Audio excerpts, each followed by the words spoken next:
Hey, almost anything is better.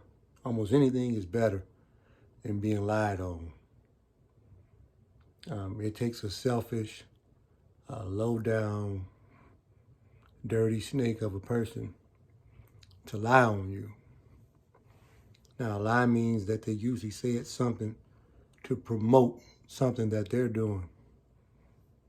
And that's a selfish agenda. Sometimes people will lie on you to get out of prison.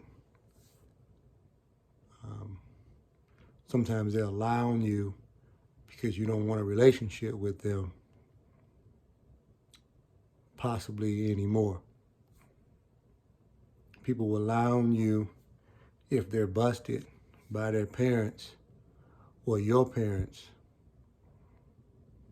People will start squealing like a pig. If there's marijuana in the back seat and get pulled over by the cops, somebody is squealing. And they are willing to lie on whoever they believe is the good person in the pack. Nobody, almost nobody, it's a low percentage, but the large percentage of people will never tell a lie on somebody that is considered a barbarian.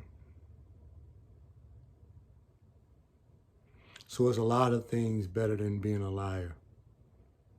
A liar is one of those on your belly crawling things that don't deserve to stand upright. We're talking about liars here. Now, I know men and women, we don't get along with a lot of things, but I hope we can do an agreement and can say, hooray, we all hate liars. Hopefully we can at least agree on that. I know relationships don't work, and I'm doing a Hiccup conversation, and I talk about sharing, how you have to learn how to share your woman with other men, and I do goggles and stuff like that. I'm mad as hell and with the goggles and things all on my head and whatnot, but I think we can agree that a liar is right up there with some of the lowest things on the planet. How can you lie on somebody? My steady, I wouldn't do it. No, I know. How about you? No, I wouldn't touch it.